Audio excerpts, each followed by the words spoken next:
आधुनिक भारत के इतिहास में आज हम बंगाल का विभाजन, स्वदेशी आंदोलन या बहिष्कार आंदोलन को हम देखते हैं। 1885 ईस्वी में कांग्रेस की स्थापना की जाती है। 1885 में कांग्रेस की स्थापना की जाती है और फिर इसके बाद 1907 ईस्वी में सूरत अधिवेशन में कांग्रेस का विभाजन हो जाता है और ये दो भागों में बढ़ जाती है। गर्म दल जिसमें लाल बाल पाल और नरम दल में विभाजित हो जाती है। अगर हम इससे पहले देखें तो 1898 में कांग्रेस के लोगों ने लॉर्ड कर्जन की नियुक्ति के संबंध में स्वागत किया। 1898 में कांग्रेस के लोगों ने लॉर्ड कर्जन की नियुक्ति के संबंध में उसका स्वागत किया, लेकिन लॉर्ड कर्जन कांग्रेस की किसी भी अपेक्षाओं पर खरा नहीं उतरा और इसके बाद में 1905 में बंगाल का विभाजन देखने को मिलता है। इसके बाद लॉर्ड कर्जन के बारे में अगर हम देखें, लॉर्ड कर्जन के बारे में तो जैसा कि हमने कहा कि 1898 में कांग्रेस अधिवेशन में लॉर्ड कर्जन की नियुक्ति का स्वागत किया जाता है और कर्जन चूंकि साम्राज्य विस्तारवादी व्यक्ति था, साम्राज्य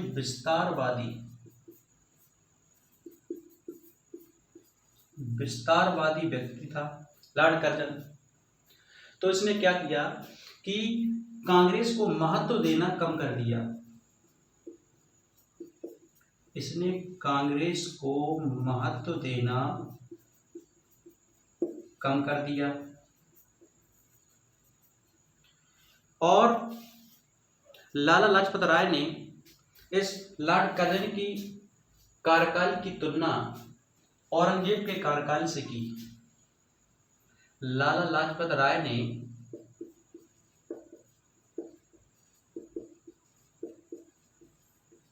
कर्जन की कार्यकाल की तुलना औरंगजेब के शासनकाल से की।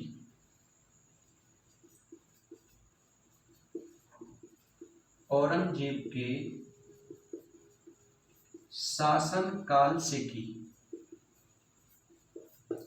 औरंगजेब के शासनकाल से की। 1904 में लॉर्ड कर्जन ने कांग्रेस के शिष्टमंडल से मिलने से मना कर दिया।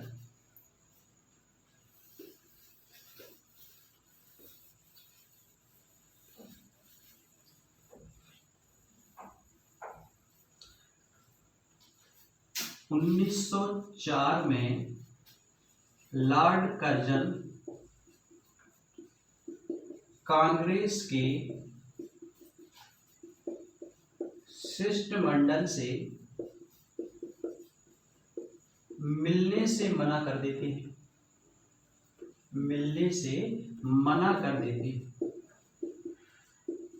1904 में मिलने से मना कर देते हैं। 1899 में एक लॉर्ड कर्जन कलकत्ता महानगर पालिका में निर्वाचित सदस्यों की संख्या घटाकर मनोनीत सदस्यों की संख्या को बढ़ा देती है। 1898 में इसकी नियुक्ति होती है। 1899 में एक कलकत्ता महानगर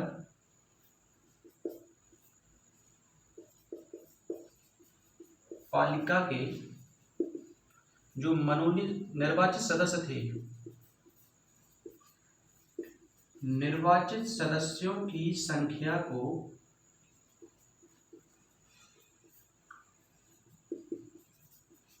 घटा देता है और मनोनीत सदस्यों की संख्या को बढ़ा देता है।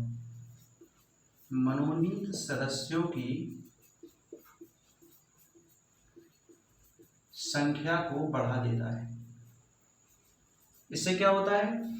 इससे लॉर्ड कर्जन का महानगर पालिका में हस्तक्षेप बढ़ जाता है और 1903 में जब दिल्ली दरबार लगाया गया,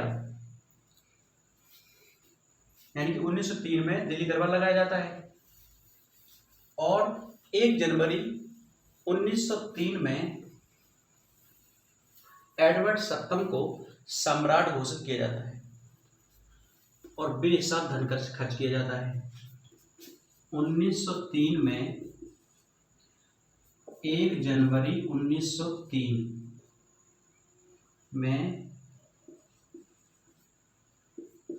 दिल्ली दरबार में, यानी कि दिल्ली दरबार लगाया जाता है।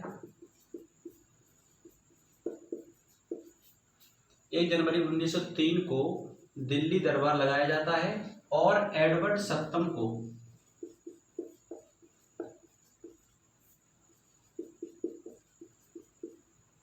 सम्राट घोषित किया जाता है। एडवर्ड सप्तम को सम्राट घोषित किया जाता है और इसमें बेहिसाब धन खर्च किया जाता है।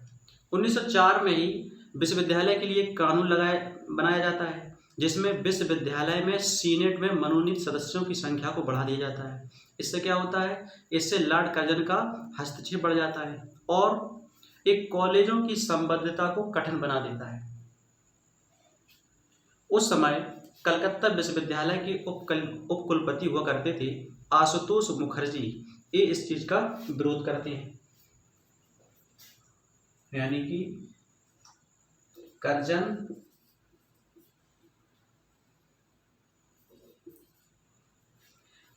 कलकत्ता विश्वविद्यालयों की,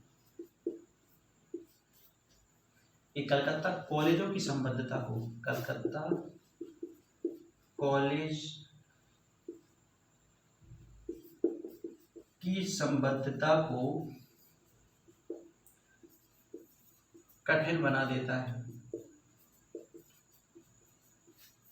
कॉलेजों की संबद्धता को कठिन बना देता है और उस समय कलकत्ता विश्वविद्यालय के उप कुलपति हुआ करते थे आशुतोष मुखर्जी।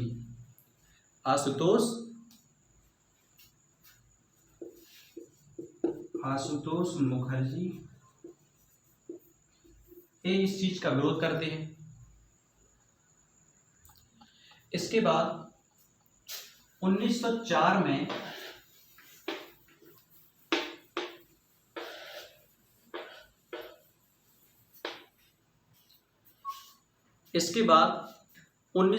में लॉर्ड कर्जन ने तिब्बत पर आक्रमण कर दिया। जैसा कि हमने बताया कि लॉर्ड कर्जन साम्राज्य विस्तारवादी व्यक्ति था। इसने तिब्बत पर आक्रमण कर दिया लॉर्ड कर्जन ने, और वहां पर एक मिशन भेजा जिसे कहा गया young husband mission.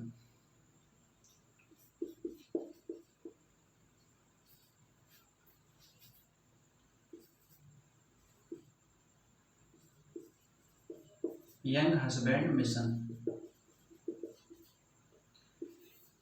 Husband mission Tibet भेजा गया और इस मिशन में अत्यधिक पैसा खर्च किया गया और इसके बाद दलाई लामा को एक अपमानजनक संधि करनी पड़ी।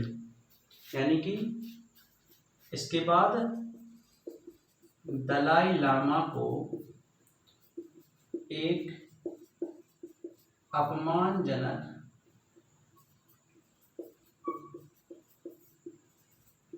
संधि के लिए मजबूर किया गया।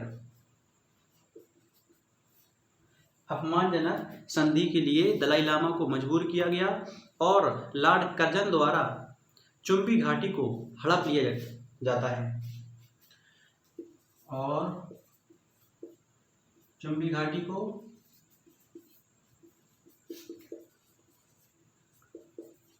कर्जन द्वारा हड़प लिया जाता है।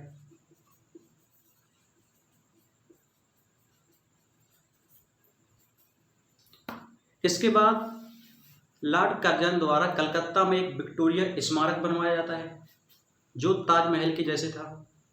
अगर हम देखें दिल्ली दरबार की, तो लॉर्ड कर्जन के समय में 1 जनवरी 1903 में दिल्ली में दरबार लगाया गया। इससे पहले 1877 में लॉर्ड लिटन के समय 1 जनवरी 1877 में दिल्ली में दरबार लगाया गया था, जिसमें विक्टोरिया को, महारानी विक्टोरिया को भारत की साम्राज्ञी घोषित किया गया था, जिसमें विक्टोरिया को भारत की साम्राज्ञी घोषित किया गया था।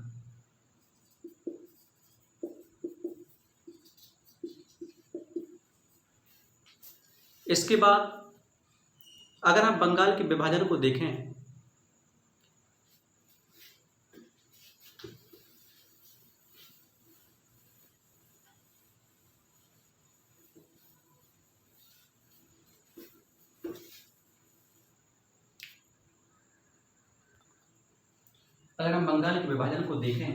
तो उस समय के बंगाल में क्या कहता है, जो वर्तमान का पश्चिम बंगाल,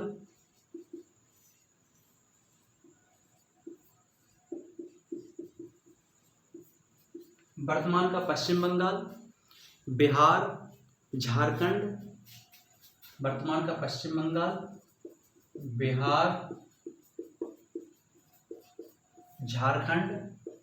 बांग्लादेश,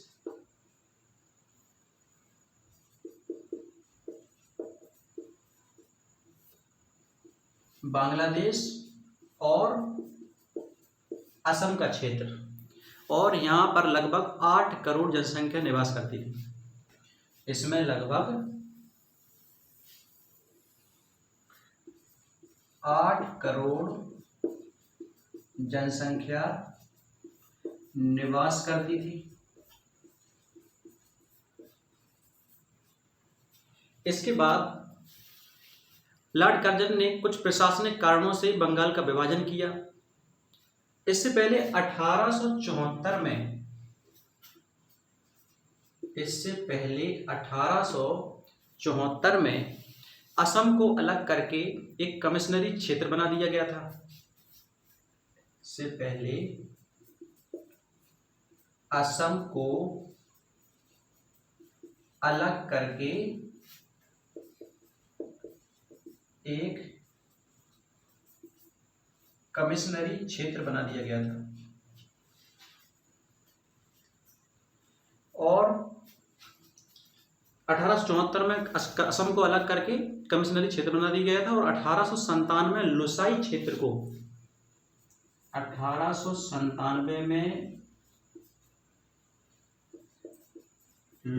क्षेत्र को असम में मिलाकर असम का विस्तार किया गया था।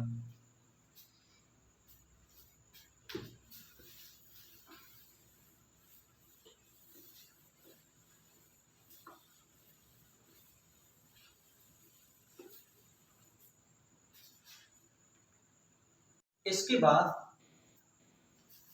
3 दिसंबर 1903 को विभाजन का प्रस्ताव ब्रिटिश संसद में रखा जाता है।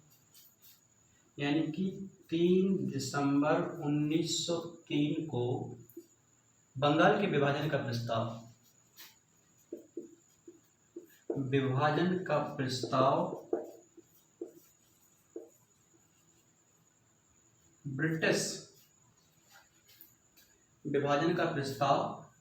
ब्रिटिश संसद में रखा जाता है।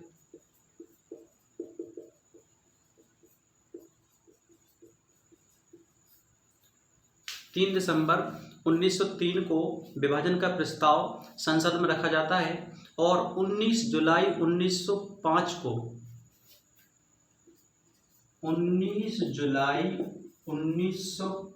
को ये प्रस्ताव जनता के सामने रखा जाता है।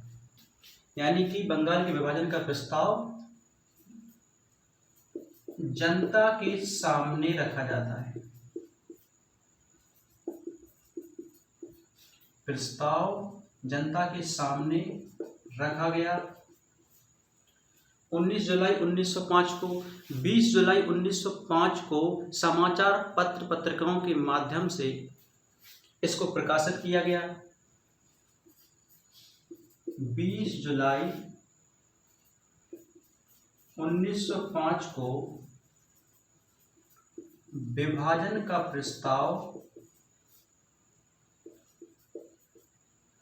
समाचार पत्र पत्रिकाओं के माध्यम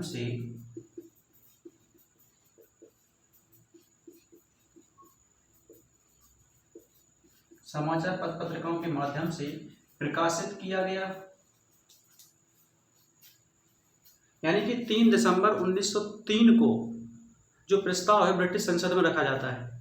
19 जुलाई 1905 को ये प्रस्ताव जनता के सामने रखा जाता है और 20 जुलाई 1905 को ये विभाजन का प्रस्ताव समाचार पत्र पत्रिकाओं के माध्यम से प्रकाशित किया जाता है और 7 अगस्त 1905 को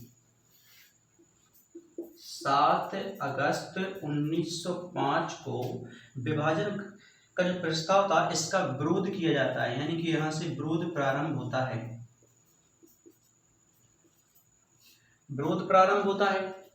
और 16 अक्टूबर 1905 को 16 अक्टूबर 1905 को विभाजन प्रभावी हो जाता है। यानी विभाजन को लागू कर दिया जाता है। विभाजन प्रभावी हो जाता है। 16 अक्टूबर 1905 को विभाजन प्रभावी हो जाता है। इसके बाद जब इसका विभाजन हो जाता है तो इसको 2 भागों में बांट दिया जाता है। एक पूर्वी बंगाल और असम का क्षेत्र और दूसरा पश्चिमी बंगाल। पूर्वी बंगाल में ढाका, चटगांव और राजशाही जिले शामिल थे और इसकी राजधानी ढाका में थी।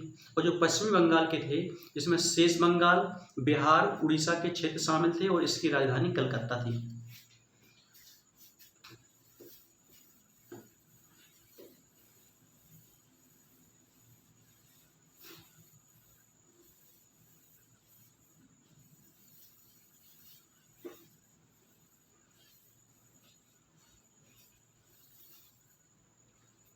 अगर हम इनको देखें तो पश्चिमी बंगाल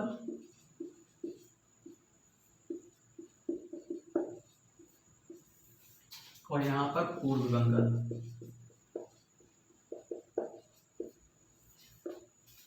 तो पश्चिमी बंगाल में कौन से हैं? पश्चिमी बंगाल में है शेष बंगाल। नहीं, पहले पूर्वी बंगाल को देखें। पूर्वी बंगाल में है ढाका,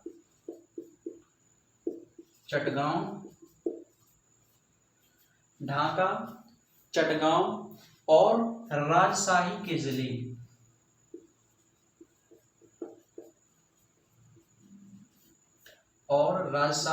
इसमें शामिल हैं और इसकी राजधानी क्या है? इसकी राजधानी है ढाका। वहीं पश्चिमी बंगाल में कहाँ है? पश्चिमी बंगाल में शेष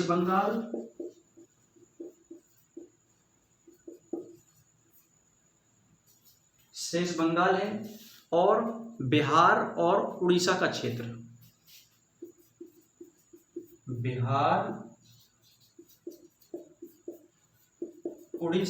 शामिल है। इसके बाद इसकी राजधानी कलकत्ता।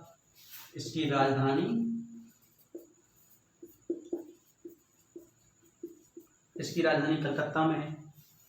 इसके बाद ये क्षेत्र जो कि पश्चिमी बंगाल है ये हिंदू बाहुल्य क्षेत्र था, बना दिया।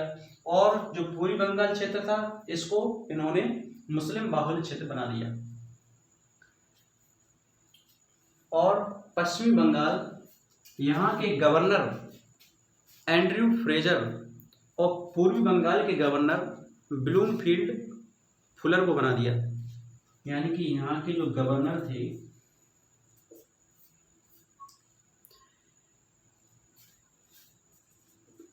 लेफ्टिनेंट गवर्नर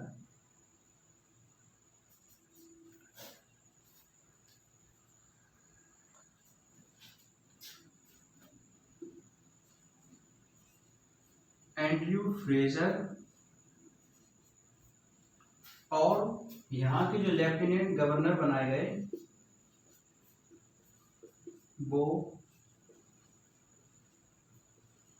ब्लूमफील्ड फुलर को बनाया गया। और ये एरिया जो कि पश्चिम बंगाल का था ये हिंदू बाहुल्य था, ये हिंदू बाहुल्य था। और जो पूर्वी बंगाल था वो मुस्लिम बाहुल्य, वो मुस्लिम बाहुल्य। जो हिंदू बाहुल्य क्षेत्र था यहाँ की जनसंख्या में हिंदू लगभग 4 करोड़ 40 लाख, टोटल हमने बताया कि बंगाल में 8 करोड़ जनसंख्या थी, तो इसमें पश्चिम बंगाल में हिंदू थे 4 करोड़ 40 लाख। और हिंदुओं की, अगर मुस्लिमों की बात करें तो मुस्लिम यहाँ पर 90 लाख, मुस्लिमों की संख्या कितनी थी 90 लाख। और जो मुस्लिम बाहुल्य क्षेत्र था वहां पर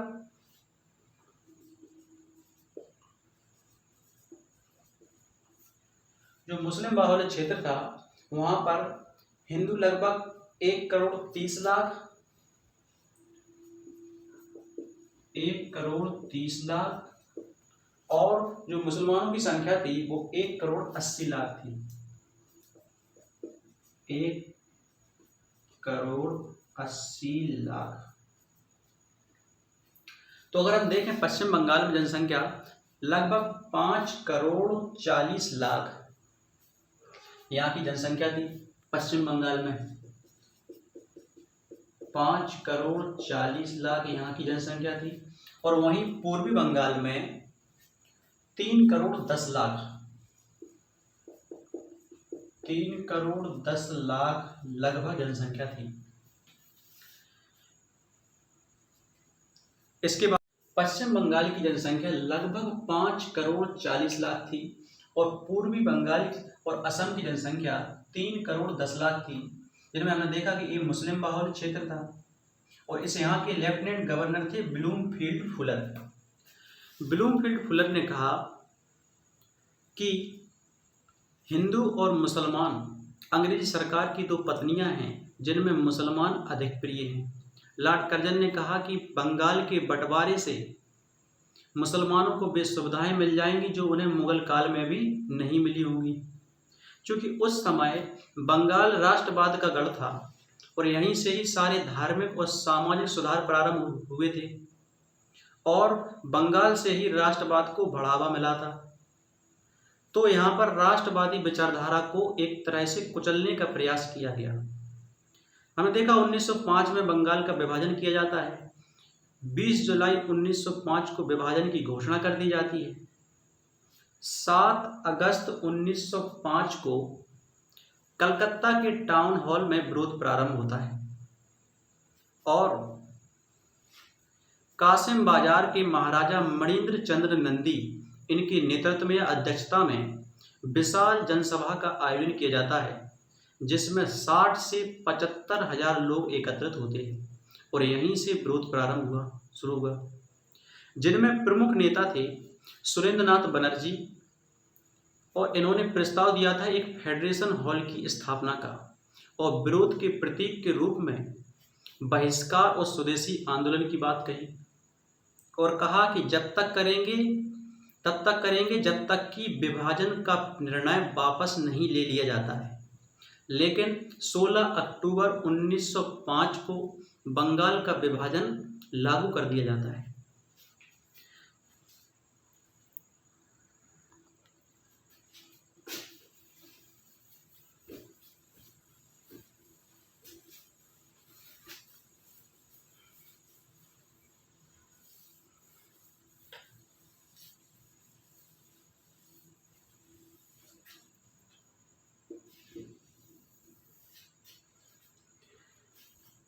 तो 1905 में हमने देखा कि बंगाल का विभाजन किया गया और 20 जुलाई 1905 को विभाजन की घोषणा की गई। विभाजन की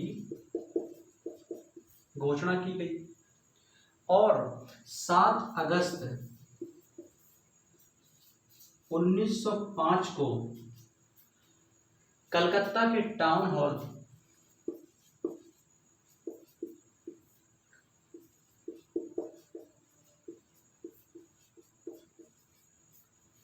कलकत्ता के टाउन हॉल में विरोध प्रारंभ हुआ। यहां से क्या हुआ? विरोध प्रारंभ हुआ।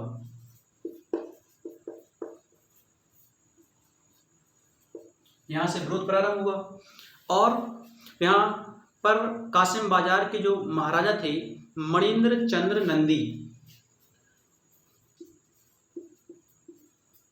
कासिम बाजार के महाराजा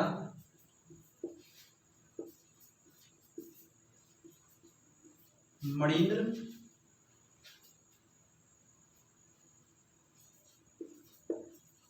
चंद्र नंदी, इनके नेतृत्व में या अध्यक्षता में,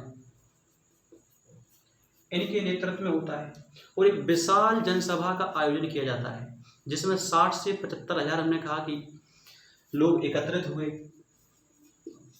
60 से 75 हजार लोग एकत्रित हुए।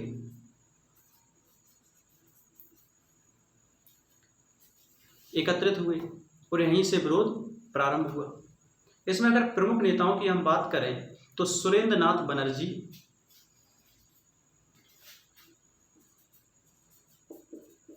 प्रमुख नेता हैं सुरेंद्र नाथ बनर्जी। सुरेंद्र नाथ बनर्जी इसमें प्रमुख नेता हैं और इन्होंने प्रस्ताव दिया कि एक फेडरेशन हॉल की स्थापना की जाए और विरोध के प्रतीक के रूप में बहिष्कार और स्वदेशी आंदोलन, और तब तक जब तक कि विभाजन का निर्णय वापस नहीं ले लिया जाता है। लेकिन क्या हुआ? 16 अक्टूबर 1905 को 16 अक्टूबर 1905 को विभाजन को लागू कर दिया जाता है। इसके बाद 16 अक्टूबर 1905 को ही बंग भंग लागू कर दिया जाता है और रविंद्रनाथ टैगोर 16 अक्टूबर को राखी दिवस मनाते हैं।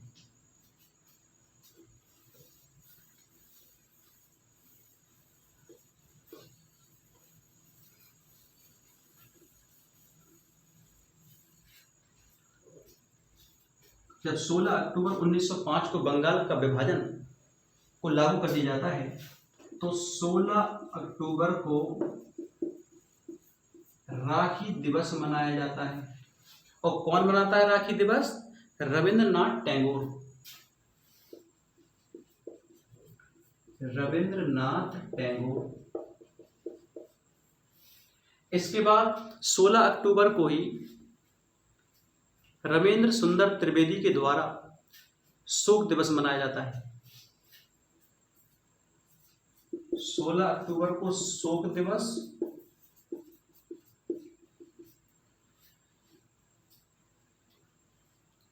रविंद्र सुंदर त्रिवेदी।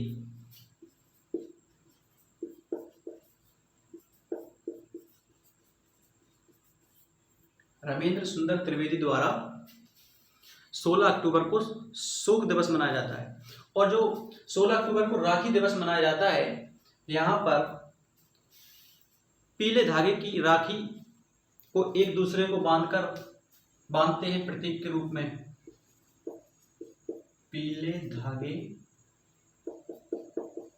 की राखी, पीले धागे को बांधते हैं और जो कि एकता का प्रतीक है, एकता का प्रतीक के लिए। इसके बाद कांग्रेस का जो बनारस अधिवेशन होता है 1905 में, इसमें बंग भंग का विरोध किया गया। अध्यक्ष होते हैं गोपाल कृष्ण गोखले। कांग्रेस अब दो भागों में इनकी विचारधारा बढ़ने लगती है, गर्मपंथी विचारधारा और नरमपंथी विचारधारा। जो गर्मपंथी विचारधारा के लोग होते हैं वो कहते हैं कि आंदोलन को राष्ट्रव्यापी किया जाए और पूर्ण बहिष्कार किया जाए वस्तुओं का प्लस सेवा का। लेकिन जो नरमपंथी विचारधारा के लोग थे, नेता थे, वो कहते हैं आंदोलन को केवल बंगाल तक सीमित करो और केवल वस्तुओं का बहिष्कार करो, सेवाओं का नहीं।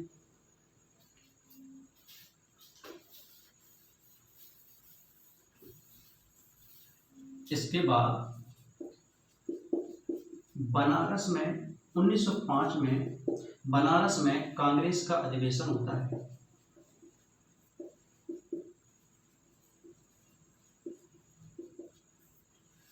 कांग्रेस का अधिवेशन होता है बनारस में। और यहां पर अध्यक्ष कौन है?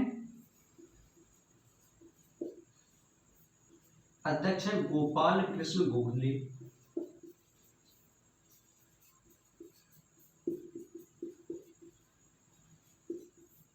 गोपाल कृष्ण गोखले। और यहां पर कांग्रेस दो गुटों में बटी हुई प्रतीत होती है, एक नरम दल और दूसरे गरम दल। जो नरम दल के नेता हैं वो कहते हैं कि आंदोलन को केवल बंगाल तक सीमित किया जाए, आंदोलन को केवल बंगाल तक सीमित किया जाए और केवल वस्तुओं का बहिष्कार, केवल वस्तुओं का बहिष्कार हो। लेकिन जो गर्मपंथी विचारधारा के नेता थे वो कहते थे कि आंदोलन राष्ट्रव्यापी हो और बहिष्कार पूर्ण बहिष्कार हो, यानी कि आंदोलन कैसा हो? राष्ट्रव्यापी हो आंदोलन और बहिष्कार पूर्ण बहिष्कार।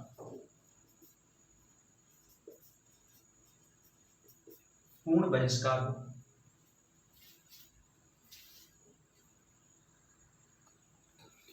इसके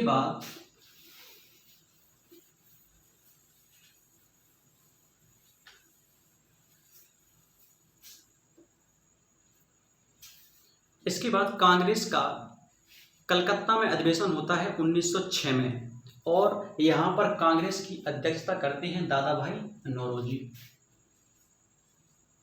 1906 में कलकत्ता में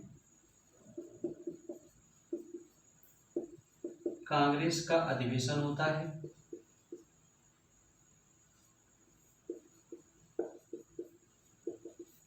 और यहां पर अध्यक्षता कौन करते हैं?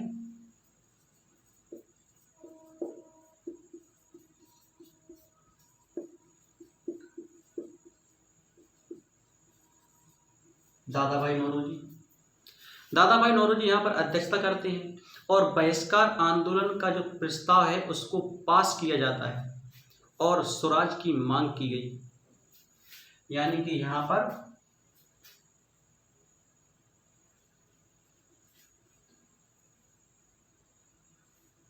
बहिष्कार का प्रस्ताव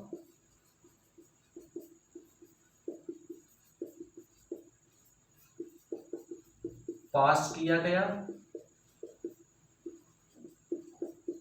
और आंदोलन और स्वराज की मांग की गई।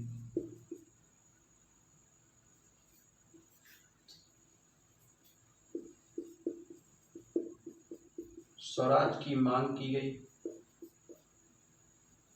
इसके बाद कांग्रेस के मंच से दादा भाई नौरोजी ने सर्वप्रथम स्वराज की मांग की।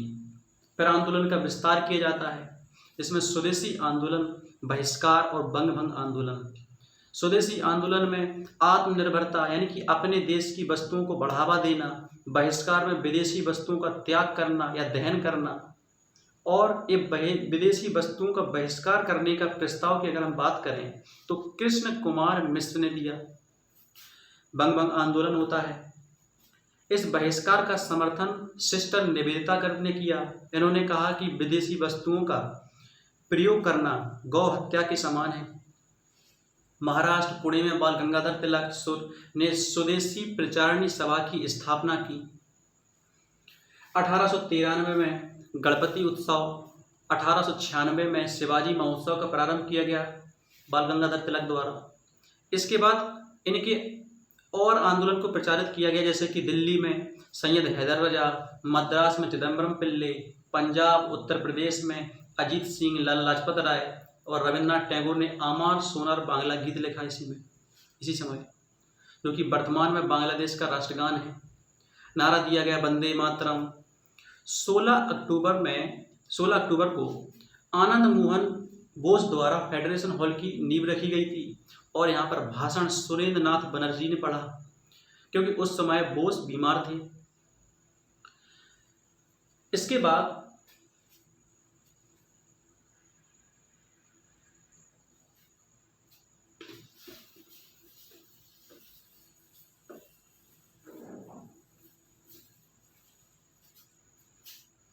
जैसा कि हमने कहा कि बहिष्कार का समर्थन किसने किया, तो सिस्टर निवेदिता ने।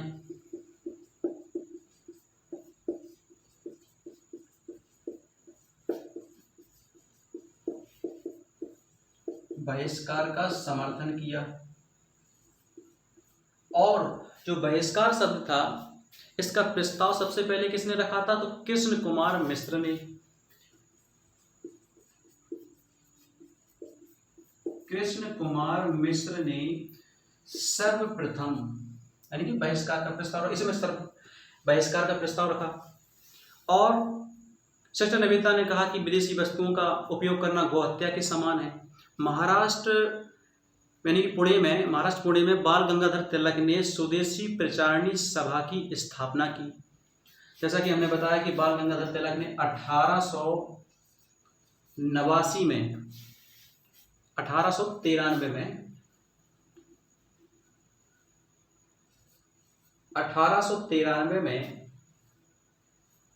गणपति उत्सव को प्रारंभ किया गया और 1896 में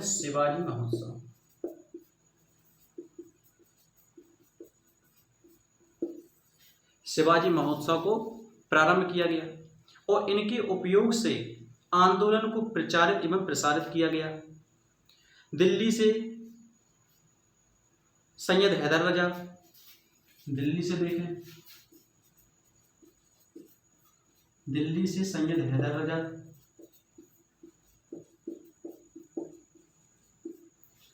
और मद्रास से चिदम्बरम पिल्ले, उत्तर प्रदेश अवध से अजीत सिंह और लाला लाजपत राय, यानी कि पंजाब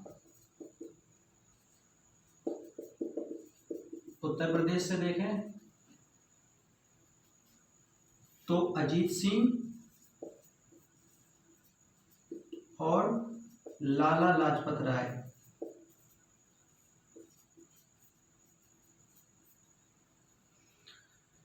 ने नेतृत्व संभाला।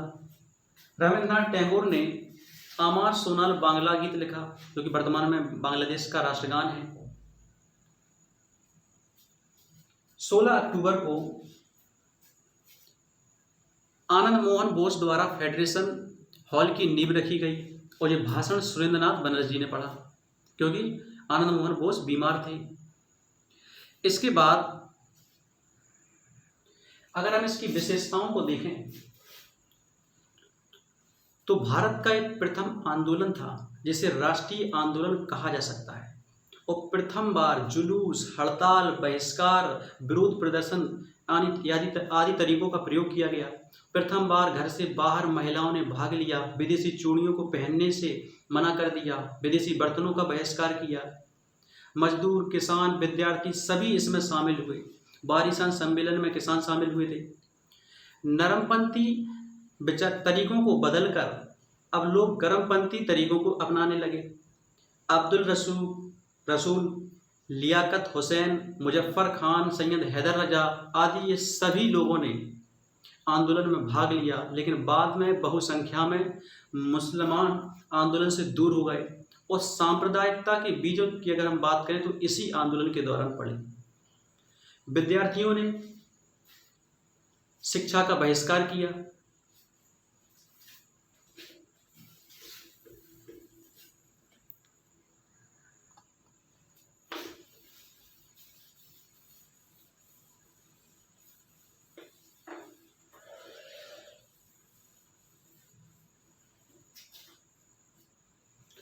जैसा कि हमने बताया कि मुसलमानों ने पहले तो इस आंदोलन में भाग लिया, लेकिन धीरे धीरे वो इस आंदोलन से दूर होते चले गए।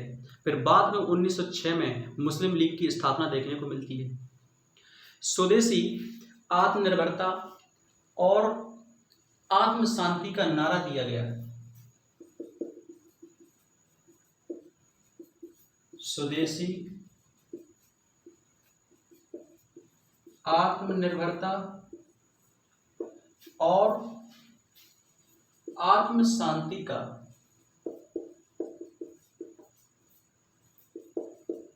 नारा दिया गया। जैसा कि हमने कहा कि विद्यार्थियों ने शिक्षाओं का बहिष्कार किया। अनेक कॉलेज, जब विद्यार्थियों ने शिक्षण संस्थानों का बहिष्कार किया, शिक्षा का बहिष्कार किया, तो अनेक कॉलेज और उद्योग धंधे स्थापित हुए जो कि स्वदेशी, यानी कि अनेक स्वदेशी शिक्षण संस्थान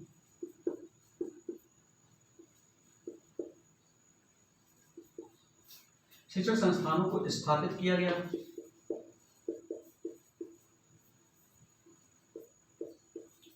और अनेक उद्योग धंधों को स्थापित किया गया। शिक्षा, विज्ञान, कला, साहित्य आदि इन सभी क्षेत्रों को इस आंदोलन ने प्रभावित किया और लोगों के मन से ये भय निकल गया, यानी कि अंग्रेजों का भय निकल गया और वो लाठी खाने और जेल जाने को तैयार हो गए।